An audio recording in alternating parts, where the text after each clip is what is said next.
இந்த வீடியோவை உங்களுக்கு வழங்குவோர் மாலை முரசு செய்திகள் தொலைக்காட்சியின் படிப்போம் ஜெயிப்போம் உயர்கல்வியை தேர்ந்தெடுப்பதில் உள்ள சந்தேகங்களை தீர்க்கும் நிகழ்ச்சி தினமும் மாலை 5 மணிக்கு.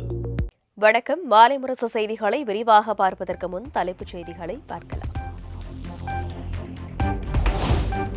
மதுரை வைகை ஆற்றில் பச்சை பட்டு உடுத்தி தங்க குதிரை வாகனத்தில் எழுந்தருளினார் கள்ளழகர். தண்ணீரை பீச்சி அடித்து கோவிந்தா கோவிந்தா முழக்கம் விண்ணை பிளக்க லட்சக்கணக்கான பக்தர்கள் சுவாமி தரிசனம்.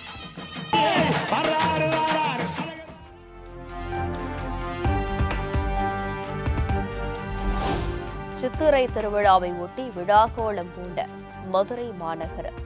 தல்லாக்குளம் முதல் வைகை ஆறு வரை மக்கள் வெள்ளத்தால் நிரம்பி வழிந்தது.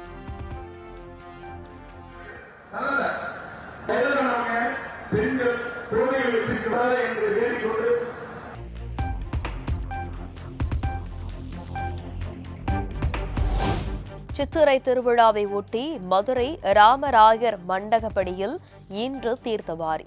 நாளை கருட வாகனத்தில் பிரசன்னமாகி மண்டூக முனிவருக்கு சாப விமோசனம் அளிக்கிறார் கள்ளழகர்.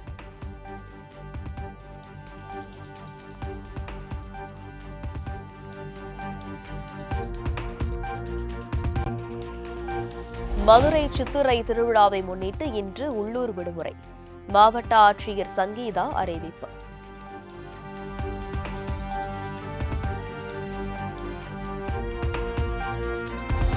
இந்தியா பாகிஸ்தான் நாடுகளுக்கு இடையே இன்று மீண்டும் பேச்சுவார்த்தை. போர் நிறுத்தம் தொடர்பாக அடுத்த கட்ட நடவடிக்கைகள் குறித்து முக்கிய முடிவுகள் எடுக்கப்படலாம் என எதிர்பார்ப்பு.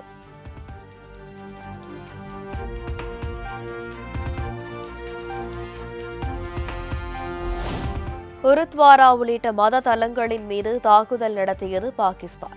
தாக்குதலில் குடியிருப்பு பகுதிகள், வீடுகளை கூட விட்டு வைக்கவில்லை எனவும் இந்திய ராணுவம் குற்றச்சாட்டு.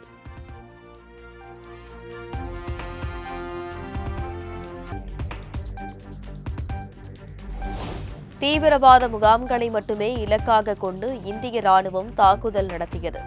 தாக்குதலில் 100க்கும் மேற்பட்ட பாகிஸ்தான் ஆதரவு தீவிரவாதிகள் கொல்லப்பட்டதாகவும் அதிகாரிகள் திட்டவட்டம்.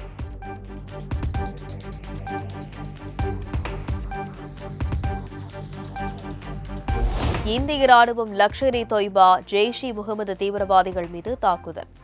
ஆபரேஷன் செந்தூர் தாக்குதலுக்கு முந்தைய மற்றும் பிந்தைய புகைப்படங்களை வெளியிட்டு அதிகாரிகள் விளக்கம்.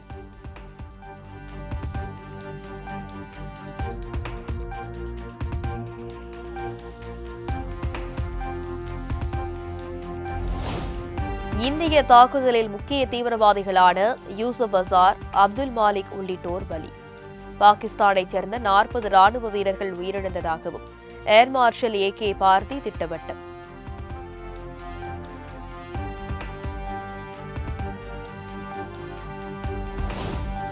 எல்லை தாண்டி பாகிஸ்தான் நடத்திய தாக்குதலில் ராணுவ வீரர்கள் 5 பேர் வீரமரணம். அப்பாவி மக்கள் மீதும் தாக்குதல் நடத்தப்பட்டதாகவும் அதிகாரிகள் குற்றச்சாட்டு.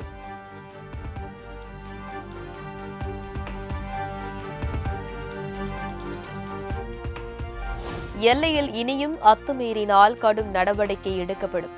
பாகிஸ்தானுக்கு தக்க பதிலடி கொடுக்க முப்படை தளபதிகளுக்கு முழு அதிகாரம் அளித்து பிரதமர் நரேந்திர மோடி உத்தரவு.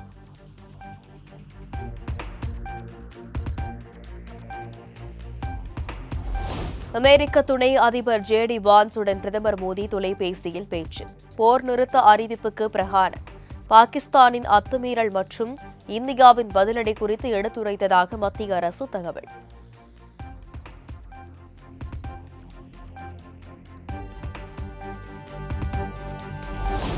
இந்தியா பாகிஸ்தான் இடையிலான போர் பதற்ற விவகாரத்தில் யாரும் மத்தியஸ்தம் செய்ய தேவையில்லை. எங்களை நோக்கி தோட்டா வந்தால் பதிலுக்கு குண்டுகளை வீசுவோம் என்றும் பிரதமர் மோடி திட்டவட்டம்.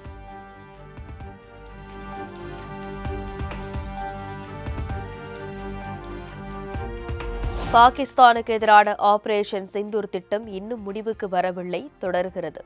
தங்களுக்கான பணிகளை துல்லியமாக செயல்படுத்தி வருவதாகவும் இந்திய விமானப்படை அறிவிப்பு.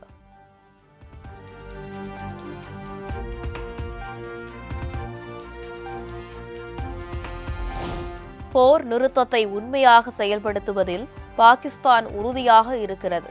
பாகிஸ்தானின் படையினர் பொறுப்புடன் நிலைமையை கையாள்வதாக அந்நாட்டு வெளியுறவு செய்தி தொடர்பாளர் தகவல்.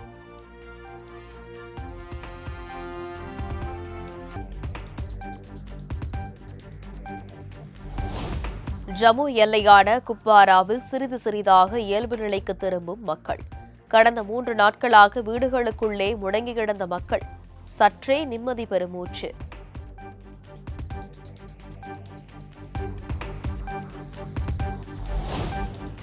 %5 இடஒதுக்கீட்டிற்காக களத்தில் இறங்கி போராட வேண்டும். மயிலே மயிலே என்றால் இறகு போடாது என்றும் சித்திரை முழு நிலவு மாநாட்டில் பாமக நிறுவனர் ராமதாஸ் ஆவேச பேச்சு. 10.5 சொல்லிட்டே இருக்கீங்களே தவிர அவங்க கொடுக்குற மாதிரி இல்லை. அதனால போராட்டத்தை அறிவியுங்கள்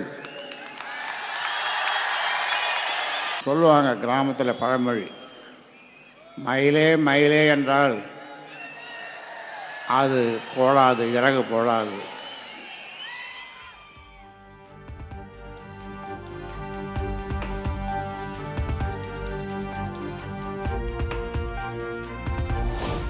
கட்சிக்கு துரோகம் இழைத்தால் எம்எல்ஏக்களாக இருந்தாலும் தூக்கி கடலில் வீசவும் தயங்க மாட்டேன். உங்கள் கணக்கை முடித்து விடுவேன் என்றும் கட்சி நிர்வாகிகளுக்கு ராமதாஸ் எச்சரிக்கை. இனி அப்படி இருக்கக்கூடாது. அப்படி நீங்கள் ஏதாவது இருந்தீர்கள் உங்கள் ஒவ்வொருவருடைய கணக்கையும் முடித்து விடுவேன். கணக்கையும் முடித்து விடுவேன் என்று சொன்னால் என்ன அர்த்தம்?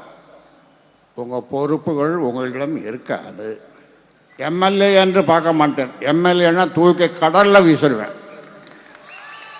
இந்த வங்க கடல் அல்லது ஏதாவது ஒரு கடல்.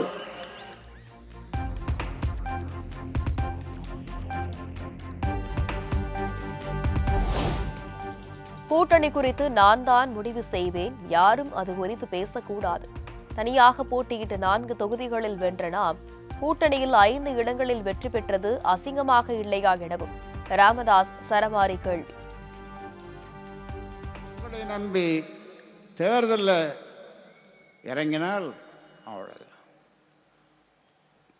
சில பேர் கேட்கலாம், எங்க கூட்டணின்னா கூட்டணி பற்றி முடிவு செய்வதற்கு நான் இருக்கிறேன், நான் முடிவு செய்வேன். அதை பற்றி நீ ஒன்றும் கவலைப்பட வேணாம்.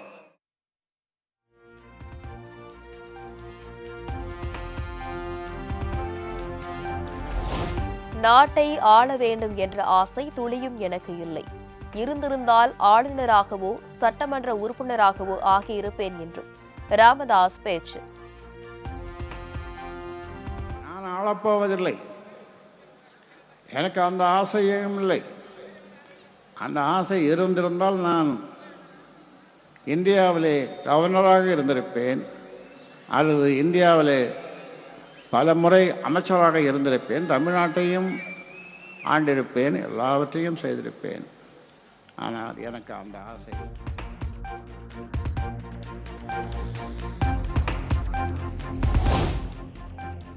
ராமதாஸ் இல்லை என்றால் ஓபிசிக்கு 27% இடஒதுக்கீடு கிடைத்திருக்காது. இந்தியாவிலேயே 6 இடஒதுக்கீடுகளை பெற்று தந்தவர் ராமதாஸ் என்றும் அன்புமணி பெருமிதம். ஓபிசி இடஒதுக்கீடு இதை பெற்று தந்தது 2 சத்திரியர்கள். ஒன்று ஐயா ஆணைமுத்து அவர்கள் மண்டல் கமிஷனையே கொண்டு வந்தது. அடுத்தது நம்முடைய இனமான காவலர் சமூகநீதி போராளி மருத்துவர் ஐயா அவர்கள். ஐயா அவர்கள் இல்லை என்றால் இன்று இந்திய அளவிலே ஓபிசிக்கு கல்வியில 27 விழுக்காடு இன்று வரைக்கும் வந்திருக்காது.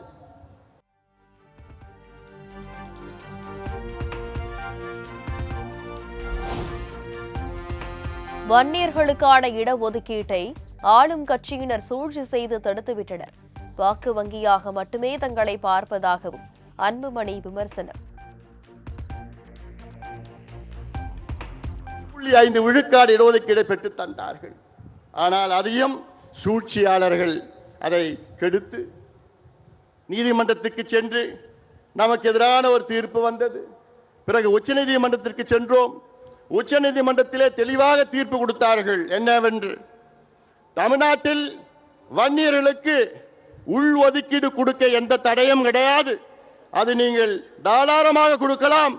தரவுகளை சேகரித்து நியாயப்படுத்தி கொடுங்கள் என்று உச்சநீதிமன்றம் சொன்னார்கள். கொடுப்பதற்கு மனமில்லை முதலமைச்சருக்கு, கொடுப்பதற்கு மனமில்லை. எத்தனையோ முறை முதலமைச்சருக்கு நாங்கள் இப்போ பார்த்தோம்.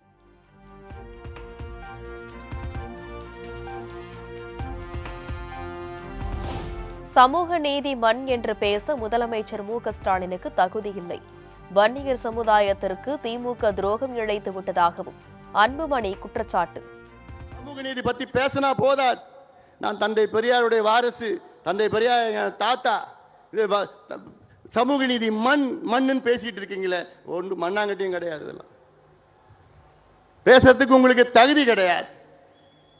இதான் நாங்க கோரிக்கையா வச்சிருக்கிறோம். இங்க கணக்கெடுப்பு நடத்துங்க, இல்லாதவருக்கு கொடுங்க.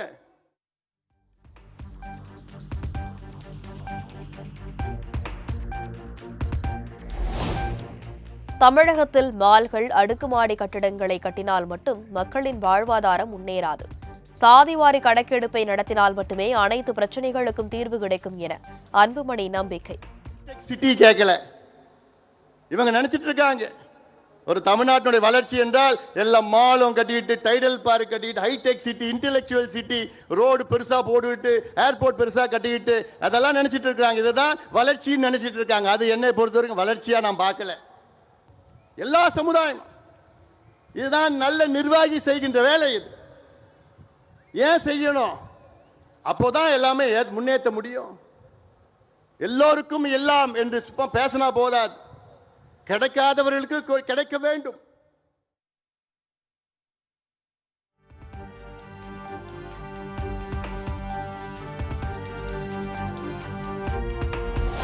தமிழக காவல்துறையில் உயர் பதவியில் உள்ள 109 பேரில் ஒருவர் மட்டுமே வன்னியர். IAS அதிகாரிகளிலும் குறைந்த அளவிலேயே தங்கள் சமூகத்தினர் உள்ளதாகவும் அன்புமணி குற்றச்சாட்டு. உயர் காவல்துறை பொறுப்பில் இருப்பவர்கள் 109 பேர். அதுல எத்தனை வன்னியர்கள் இருக்காங்க தெரியுமா? ஒண்ணே ஒண்ணு.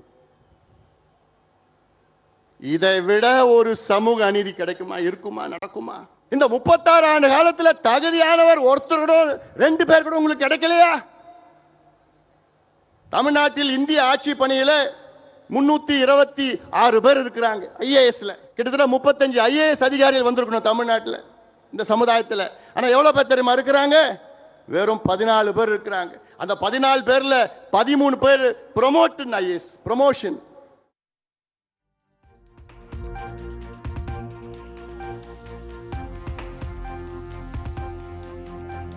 %69 இடஒதுக்கீட்டை கொண்டு வந்தவர் முன்னாள் முதலமைச்சர் ஜெயலலிதா. மாமல்லபுரம் சித்திரை முழு நிலவு மாநாட்டில் அன்புமணி ராமதாஸ் பேச்சு. முன்னாள் முதலமைச்சர் ஜெயலலிதா அம்மையார் அவர்கள் 69 விழுக்காடு இடஒதுக்கீட்டை 9வது அட்டவணையிலே, அரசியல் சாசன 9வது அட்டவணையிலே மிக சிரமத்திற்கு பிறகு நம்ம இடஒதுக்கீடை பாதுகாப்பு அளித்தார். கான்ஸ்டிடியூஷனல் அமெண்ட்மெண்ட் நடந்தது, டெல்லியில் நடந்தது, பார்லிமெண்ட்ல. எவ்வளவு பெரிய வேலை செய்தார். என்னை பொறுத்தவரை ஜெயலலிதா அம்மையார் அவர்கள் தமிழ்நாட்டுக்கு செய்த மிகப்பெரிய சாதனையாக நான் பார்க்கின்றேன்.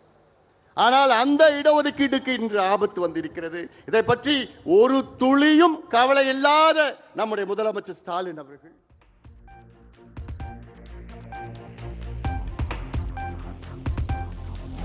நான் மற்றவர்களை போன்று அத்துமீறி அதை செய் இதை செய் என்று கூற மாட்டேன். அமைதியாக இரு, படித்து வேலைக்கு போயின. பாமக தொண்டர்களுக்கு அன்புமணி அறிவுரை. மற்ற தலைவர்கள் போன்று கிடையாது. நீ அத்துமீறு, அது செய், இதை செய்யல நான் சொல்ல மாட்டேன். நீ அமைதியா இரு, படிச்சு வேலைக்கு போ, வேலைக்கு போய் உன் குடும்பத்தை காப்பாற்ற, அப்புறம் கட்சிக்கு வா. இதான் என்னுடைய நோக்கம். என்ன, என் தம்பியோ தங்கையோ ஒரு வழக்கு கூட நீ வாங்கக்கூடாது. ஒரு வழக்கு, எந்த பிரச்சனைக்கு நீ போவாதையா. ஐயா உங்களுக்கு இடஒதுக்கீடு வாங்கி கொடுத்துருக்கிறாரு, அதுல படிச்சு வேலைக்கு போ.